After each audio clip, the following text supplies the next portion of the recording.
बिस्मिल्लाहिर्रहमानिर्रहीम अस्सलाम वालेकुम। Today we are going to discuss about apoptosis and necrosis. तो ये बहुत इंपॉर्टेंट शॉर्ट क्वेश्चन है, एग्जाम के पॉइंट ऑफ व्यू से लाजमी इनकी डेफिनेशन पूछी जाती है या इनके दरमियान डिफरेंस को पूछा जाता है कि डिफरेंशिएट करो एपोप्टोसिस और नेक्रोसिस के दरमियान। तो एपोप्टोसिस क्या है? Apoptosis basically program cell death है। प्रोग्राम सेल डेथ से मुराद ये है कि जब भी सेल का काम ख़त्म हो जाएगा, सेल अपनी डेस्टिनेशन पे पहुंच जाएगा, जब उसने प्रॉपर फंक्शन कर लिया होगा, उसके बाद क्या होगा उसको पता चल जाएगा, क्योंकि डीएनए के अंदर इंफॉर्मेशन स्टोर हुई है कब किस सेल ने डाई कर जाना है।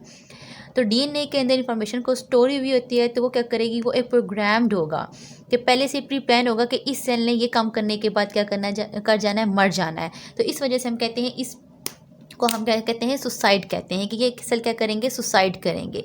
क्यों? क्योंकि ये क्या है, प्रोग्राम सेल डेथ है, पहले से प्री प्लान है। अब क्वेश्चन ये अराइज होता है कि कैसे, ठीक है, प्रोग्राम सेल डेथ कैसे होगी, हाउ। तो सेल के अंदर मॉर्फोलॉजिकल चेंजेस आएंगे। मॉर्फोलॉजिकल चेंजेस से मुराद क्या है कि सेल की शेप के अंदर चेंजेस आएंगे। सबसे पहले अगर हम बात करें इस फिनोमेना की, इनके स्टेप्स की, तो ये आपके पास क्या है, एक नॉर्मल सेल है। अब नॉर्मल सेल है तो इसको क्या मिल रहे हैं, सर्वाइवल फैक्टर्स मिल रहे हैं, सिग्नल मिल रहे हैं सर्वाइवल के लिए, ठीक है। इसको क्या मिल रहा है, सर्वाइवल फैक्टर मिल रहे हैं, सर्वाइवल सिग्नल मिल रहे हैं। तो ये सेल क्या कर रहा है, अपना काम जारी रख रहा है, अपना फंक्शन परफॉर्म कर रहा है, ठीक है। जैसे ही ये सर्वाइवल फैक्टर मिलना बंद होंगे, ठीक है, जैसे ही ये सर्वाइवल फैक्टर मिलना बंद होंगे तो सेल क्या करेगा, डी शेप हो जाएगा, अपनी शेप को चेंज कर लेगा, ठीक है। अब इसकी जब शेप चेंज होगी, शेप चेंज क्यों होगी, क्योंकि साइटोप्लाज्म और क्रोमैटिन क्या हो जाएगा, वो कंडेंस होना शुरू हो जाएगा, ठीक है। जैसे वो कंडेंसेशन होगी तो क्या होगा, सेल का साइज़ क्या हो गया, वो छोटा हो गया। पहले आपको साइज़ बड़ा नज़र आ रहा है, लेकिन अब क्या होगा, उस सेल ने श्रिंक कर लिया है, सेल का साइज़ छोटा हो गया, सेल श्रिंक कर गया। इसके बाद क्या हुआ कि यहाँ पे प्रोटीन सिंथेसिस होना शुरू हो जाएगी। फिर प्रोटीन क्या करेगी, इसके जो सेल होगा उसको स्प्लिट करना शुरू कर देगी। जब वो स्प्लिट करेगी तो मेम्ब्रेन बाउंड वेसिकल्स ये रिलीज़ होंगी या मेम्ब्रेन बाउंड बड रिलीज़ होंगी। उनके अंदर क्या होगा, इन्फ्लेमेटरी सब्सटेंस पड़ा हुआ होगा, ठीक है। अब फिर उसको ये जो बर्ड निकल आई, इसको हम क्या बोलते हैं, एपोप्टिक बॉडीज़ बोलते हैं, ठीक है। जो बर्ड्स रिलीज़ हुई, सेल ने जो बर्ड रिलीज़ की उसको हमने क्या बोला, जो वेसिकल थी, जो बर्ड थी, उनको हमने बोला एपोप्टिक बॉडीज़ बोला, ठीक है। अब फिर इन एपोप्टिक बॉडीज़ को फैगोसाइटोसिस के थ्रू क्या कर लिया जाएगा, खा लिया जाएगा, इनगल्फ कर लिया जाएगा, ठीक है। अब यहाँ भी मैंने स्टेप्स लिखे हैं की बनाइए, वो आप देख लो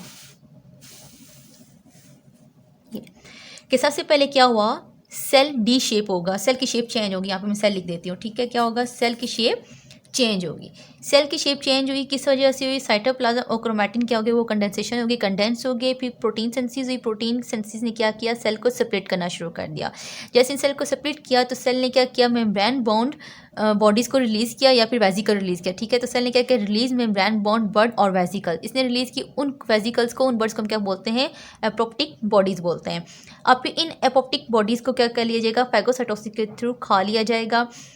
अब जितना भी इंट्रासेलुलर कंटेंट था, ठीक है, जितना भी इंट्रासेलुलर कंटेंट, इंट्रा कहते हैं सेल, ठीक है, ये सेल है। तो सेल के अंदर वाला जो एरिया होगा उसे हम क्या बोलते हैं, इंट्रासेलुलर, और जो सेल के बाहर वाला होगा वो क्या होता है, वो एक्स्ट्रा सेलुलर, ठीक है। तो इस वजह से कहते हैं कि जो सेल के अंदर का मटेरियल था, ठीक है, जो सेल के अंदर का मटेरियल था उनको हमने किसकी फॉर्म में निकाल दिया, बाय वेसिकल की फॉर्म में निकाल दिया। तो इस वजह से हम कहते हैं कि जो इंट्रासेलुलर कंटेंट है उसको हम क्या करेंगे, बाहर रिलीज नहीं करेंगे, ठीक है, सेल के बाहर रिलीज नहीं करेंगे, बल्कि वो किसकी फॉर्म में आया, वो वेसिकल फॉर्म में आया, ठीक है, मेम्ब्रेन बाउंड बॉडीज़ की फॉर्म में आया। तो इस वजह से कहता है कि इंट्रासेलुलर कंटेंट को हम बाहर रिलीज नहीं करेंगे, आउटसाइड रिलीज नहीं करेंगे, ताकि जो सराउंडिंग सेल्स हैं, क्योंकि अगर आपके पास ये सेल है तो इसके आगे पीछे भी सेल्स प्रेजेंट होंगे, ताकि सराउंडिंग सेल्स को उनके हार्मफुल इफेक्ट से बचाया जाए। तो ये था आपके पास एपोप्टोसिस, ठीक है। अब एपोप्टोसिस के कुछ फ़ायदे भी हैं, वो हम डिस्कस कर लेते हैं। अब कहते हैं कि एपोप्टोसिस के फ़ायदे क्या हैं, ये कब होती है। एक तो डेवलपमेंट के दौरान, ठीक है, डिलीशन ऑफ ऑर्गन को डिलीट किया जाता है, ठीक है, कंप्लीटली तौर पे ख़त्म कर दिया जाता है, कंप्लीटली तौर पे रिमूव कर दिया जाता है। For example during the embryo, ठीक है, एम्ब्रियो में क्या होता है, क्योंकि हमारे पास क्या होता है, एग है प्लस स्पर्म्स, फर्टिलाइज करेंगे तो इसके रिजल्ट में आपके पास एक लिविंग सेल बनेगा जिसे हम क्या बोलते हैं, जाइगोट। फिर जाइगोट कि आगे क्या होगी, डिवीजन होती जाएगी, 2 से 4 सेल बनेंगे, 4 से 8, 8 से सो ऑन बनते जाएंगे, तो आपके पास एक स्टेज आएगी जिसे हम क्या बोलते हैं, एम्ब्रियो बोलते हैं। एम्ब्रियो में क्या होता है कि टेल डेवलप होती है, ठीक है। एम्ब्रियो में क्या होता है, टेल डेवलप होती है। जब आपने देखा होगा कि जब बेबी की बर्थ होती है तो उसमें कोई टेल नहीं होती, ठीक है, बेबी के पास कोई टेल नहीं होती, लेकिन एम्ब्रियो स्टेज पे क्या होता है, उसके पास टेल होती है। तो उस टेल को रिमूव किया जाता है with the help of apoptosis, ठीक है। तो एपोप्टोसिस के थ्रू उसको रिमूव कर दिया जाता है टेल को। इसी तरह कहते हैं डिलीशन ऑफ टिश्यू। दूसरा क्या फंक्शन है इसका, दूसरा क्या फायदा डिलीशन ऑफ टिश्यू। जैसा कि अगर हम बात करें डिजिट्स की, फिंगर्स के दरमियान क्या होते हैं ड्यूरिंग द डेवलपमेंट, यहाँ पे क्या प्रेजेंट होते हैं, वेब प्रेजेंट है, जिससे आपने फ्रॉग में देखा होगा कि उसके लिम्स में क्या होते हैं, क्या नाम है, वेब प्रेजेंट होते हैं, ठीक है। तो इस वजह से क्या होता है कि डिजिट्स, हमारे डिजिट्स में भी क्या होते हैं, वेब प्रेजेंट होते हैं ड्यूरिंग द डेवलपमेंट, तो उनको भी ख़त्म किया जाता है, टिश्यूज़ को, वेब टिश्यू को रिमूव किया जाता है, वेब टिश्यू को डिलीट किया जाता है with the help of apoptosis. तो तीसरा फंक्शन जो है वो कहता है कि ड्यूरिंग द डेवलपमेंट न्यूरॉन्स के नंबर को कंट्रोल किया जाता है। वो कंट्रोल कौन करता है, वो एपोप्टोसिस कंट्रोल करता है, ठीक है, क्योंकि ख़ास नंबर होता है न्यूरॉन का, नेचर ने रखा होता है। तो उससे जब बॉडी के ड्यूरिंग द डेवलपमेंट, बॉडी की डेवलपमेंट हो रही है, बॉडी के अंदर विद इन मदर बॉडी की डेवलपमेंट हो रही होती है, तो उस दौरान कुछ न्यूरॉन्स को किल कर दिया जाता है। वो किसके थ्रू किया जाता है, वो एपोप्टोसिस के थ्रू किया जाता है, क्योंकि अब ये सारा कहता है, ये प्रोग्राम था, प्री प्लान था कि हमने क्या करना है, न्यूरॉन्स के नंबर को भी मेंटेन करना है, उसको भी कंट्रोल करना है, हमने वेब टिश्यू को भी रिमूव करना है, हमने टेल को भी रिमूव करना है। तो सेल ने क्या किया, अपना प्रॉपर फंक्शन परफॉर्म कर लिया। उसके बाद अब उसने क्या करना है, डाई कर जाना है, उसकी डेथ हो जानी है, उसे सुसाइड कर जानी है। तो इस वजह से हम क्या कहते हैं, एपोप्टोसिस क्या है, ये प्रोग्राम सेल डेथ है। नेक्स्ट आ जाता है आपके पास नेक्रोसिस। तो जब नेक्रोसिस की हम बात करते हैं, इसमें कहता है cell death due to tissue damage, ठीक है। अब ये क्या है, ये एक्सीडेंटल सेल डेथ है कि फॉर एग्जांपल आप जा रहे हो, आप गिर गए हो, आपको चोट लगी, अब आपको ये तो नहीं पता था कि आप अभी जाओगे तो आगे जाके आप गिर जाओगे, ठीक है, या आप जा रहे हो तो एक्सीडेंट हो गया, तो आपको नहीं पता कि भाई मेरा एक्सीडेंट होना है। तो इस वजह से हम कहते हैं कि जो इनमें जो सेल डेथ होगी वो क्या है, वो एक्सीडेंटल है। लेकिन एपोप्टोसिस में क्या है, वो प्रोग्राम है, उनको पहले से पता है कि हमने ये काम करने के बाद हमने क्या करना है, मर जाना है। तो इस वजह से हम कहते हैं नेक्रोसिस क्या है, necrosis cell death due to tissue damage. कि इसमें क्या होगा, सेल की डेथ होगी, वो किसी वजह से, वो टिश्यू के डैमेज होने की वजह से होगी। अब टिश्यू के डैमेज होने की वजह से क्या है, वो इंजरी है, कि उनको कोई ट्रॉमा लगा है, कोई चोट लगी है, कोई इंजरी आ गई है। इस वजह से हम कहते हैं जो नेक्रोसिस है, ये क्या है, ये एक्सीडेंटल सेल डेथ है। अब इसमें क्या होता है, इसके क्या स्टेप हैं। तो पहला स्टेप ये है कि सबसे पहले जैसे ही इंजरी आती है, जैसे कोई ट्रॉमा लगता है, चोट लगती है, तो जो सेल होते हैं वो स्वेल कर जाते हैं, ठीक है, मीनिंग की स्वेलिंग हो जाती है। स्वेलिंग से क्या होगा, इन्फ्लेमेशन होती है और पेन भी होता है। सेकंड में क्या कहता है कि जैसे ही सेल स्वेल कर जाएगा, तो सेल इसके बाद ब्रस्ट कर जाएगा, मीन के फट जाएगा, ठीक, रप्चर हो जाएगा। रप्चर से फिर क्या होना है कि जितना भी इंट्रासेलुलर कंटेंट था सेल के अंदर, जितना भी इंट्रासेलुलर कंटेंट था, वो सेल के बाहर रिलीज हो जाएगा, आउटसाइड पे आ जाएगा।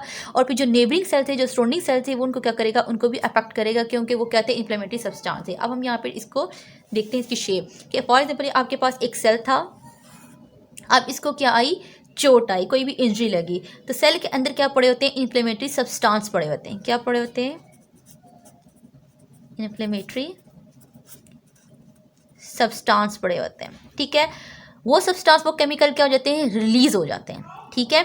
अब यहाँ पे क्या हो, जैसे इसको चोट आई, सेल क्या हुआ, साइज बड़ा हुआ, क्यों, क्योंकि इन्फ्लेमेटरी सब्सटेंस क्या हुए, रिलीज हुए। जब ये रिलीज हुई, इन्होंने क्या, इन्फ्लेमेशन काज की, इन्होंने स्वेलिंग काज की, तो इस वजह से यहाँ पे सेल का क्या हुआ, साइज इंक्रीज कर गया, ठीक है। सेल का साइज क्या हो गया, बड़ा हो गया, सेल का साइज इंक्रीज कर गया। अब यहाँ से क्या हुआ, जो इन्फ्लेमेटरी सब्सटेंस जो सेल मेम्ब्रेन थी वो रप्चर होगी। अब जो नेबरिंग सब्सटेंस है, क्योंकि सेल ब्रस्ट हो गया तो मेम्ब्रेन रप्चर हुई। अब जो नेबरिंग सब्सटेंस से, एक नेबरिंग सब्सटेंस नहीं बल्कि जो नेबरिंग सेल थे, अब यहाँ से जो इन्फ्लेमेटरी सब्सटेंस है वो क्या करेगा, वो रिलीज होगा, और जो नेबरिंग सेल थे उनको जाकर अफेक्ट करेगा। तो यहाँ पे क्या है, कोई भी वेजिकल्स, कोई भी मेम्ब्रेन बोर्ड बर्ड नहीं बन रही, कोई भी मेम्ब्रेन बोर्ड वेजिकल रिलीज नहीं हो रही। लेकिन क्या, यहाँ पे क्या हो रहा है कि जो जितना भी इंट्रासेलुलर कंटेंट था, जितने भी इन्फ्लेमेटरी सब्सटेंस थे, वो क्या है, वो सेल के बाहर रिलीज हो रहे हैं। और सेल के बाहर भी क्या प्रेजेंट है, टिश्यू प्रेजेंट है, तो वो क्या करें, नेबरिंग टिश्यू को जाके हार्मफुल हो रहा है, उनके लिए हार्मफुल है, उनको अफेक्ट कर रहा है।